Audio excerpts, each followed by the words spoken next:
रहमत हो जाती है, क्योंकि रब की रहमत बारिश की तरह बरस रही होती है और वो बंदों को खींच रही होती है। कोई आए हमारी बारगाह में, आए तो सही, अल्लाह रब्बुल इज्जत की रहमत से वो मालामाल हो जाए, गुनाह भी माफ और दुआएं भी मकबूल, हाजात भी कबूल। तो बहरहाल ये रात जो है रब के करम की रात है, अल्लाह की इबादत की रात है। सलातुल खैर हिम्मत हो तो ये पढ़ना चाहिए। इस पर जो है ना रब की 70 बार नजर रहमत होती है और हर नजर रहमत पर 70 हाजतें पूरी होती है। और दूसरी इस रात में जो चीज़ है ना वो ये है सलातुल तस्बीह। हमारे यहाँ लोग जो है ना इसका एहतमाम करते हैं। हर रात किसी दौर में सलातुल तस्बीह को एहतमाम के साथ बजमात पढ़ना, उलमाए किराम ने इसको मकरूह लिखा, लेकिन इस बात को ज़हन में रखें, ये मकरूह तहरीमी नहीं, मकरूह तंज़ीही है। एक मकरूह तहरीमी है जो हराम के नज़दीक है, मकरूह तहरीमी उसे कहते हैं जो जायज़ के नज़दीक हो, कि ये अमल जायज़ है, ठीक है। तो उलमाए किराम फरमाते हैं क्योंकि ये दौर सुस्ती का है, लोग जो है ना सुस्ती में मुब्तला हैं, और अगर घर में बैठते हैं तो वो कहते हैं यार भूल जाते हैं, यार पढ़ी नहीं जाती, हम भूल जाते हैं, याद नहीं रहता, तो याद भी पढ़ते हैं, अच्छा चलो वुज़ू करते हैं, ये काम कर ले, फिर जो है ना जरा हिम्मत करते हैं, तो फिर होता जो है कि सुस्ती बढ़ जाती है, और सुस्ती की वजह से बंदा सोचते सोचते टाइम ज्यादा गुजार देता है, फिर उसके बाद सोने की तैयारी होती है। तो ये जो जमात का एहतमाम हो जाता है तो इसमें सुस्ती खत्म होती है। लोग कहते हैं चलो इमाम साहब के पीछे खड़े हैं, तो इमाम साहब की बरकत से जो है ना हमें तादाद भी याद रहेगी और भूलेंगे भी नहीं। तो एक तो उलमाए किराम ने फरमाया इस सुस्त दौर में अगर लोगों की सुस्ती दूर करने के लिए जमात के साथ पढ़ लें तो इसमें कोई कबाहत नहीं है। तो दूसरी बात यह है कि जो मुफ्ती होते हैं ना वो जिस इलाके में रहता है उस इलाके के हालात और वाक़ियात को देख के वो फतवा देता है। जैसे हमारे वो सुन्नी उलमा जो इंडिया में रहते हैं वो कहते हैं किसी वली की कब्र पे जाके उसको बोसा देना हराम है, जैसा कि आला हजरत इमाम अहमद रज़ा फाज़िल बरेलवी रहमतुल्लाहि तआला अलैह साहिब मज़ार बरेली शरीफ के, ठीक है, वो लिखते हैं कि बिल्कुल हराम है। उन्होंने फतवा इसमें हमने इसकी वजाहत की है।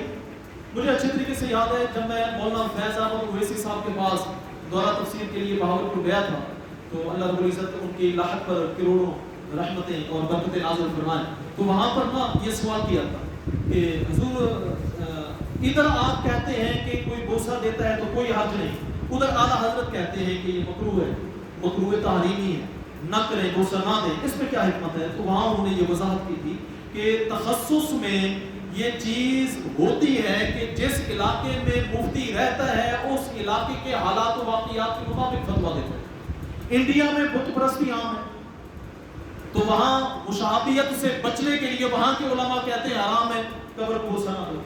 इधर क्योंकि पाकिस्तान में बुत परस्ती नहीं है, इधर हिंदू अक़लियत में है और ऐसे हैं जैसे आटे में नमक के बराबर।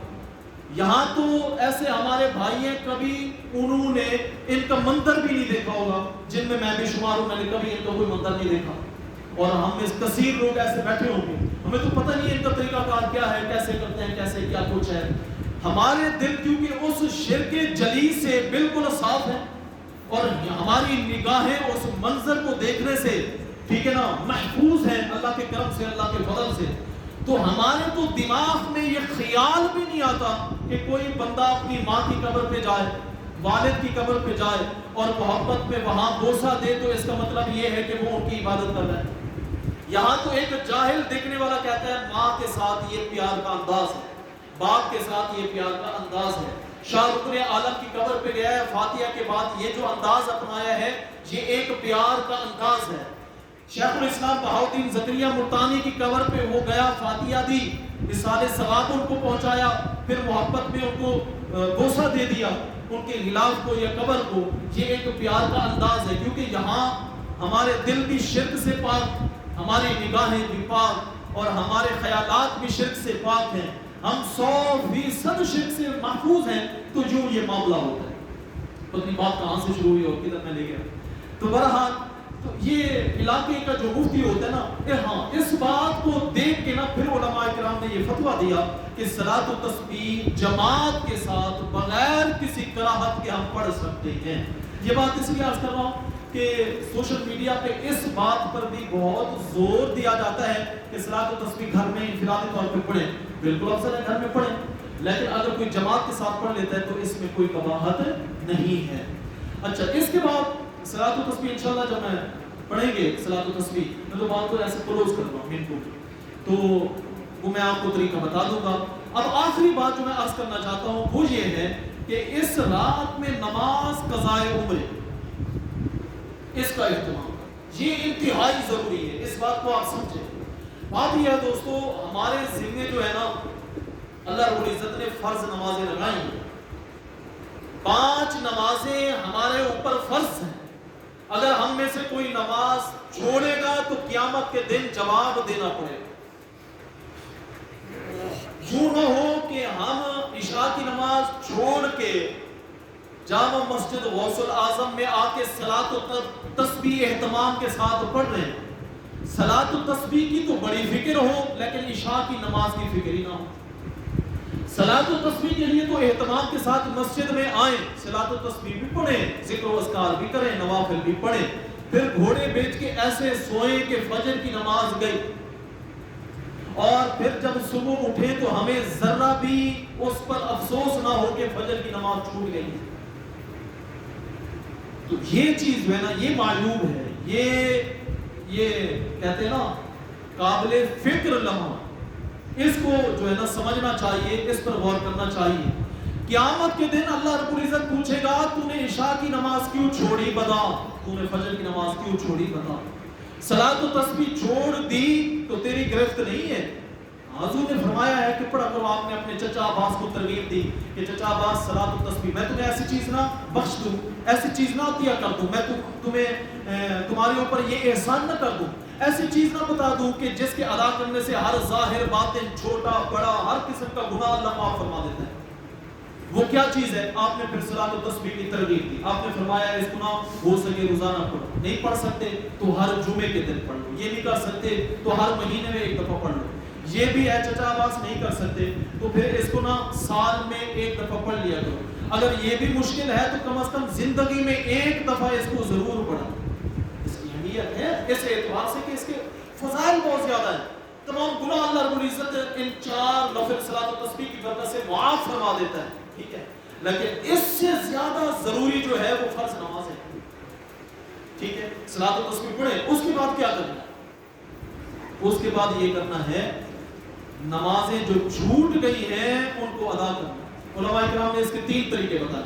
ایک طریقہ تو یہ ہے کہ روزانہ ہر نماز کے ساتھ ایک نماز پڑھیں.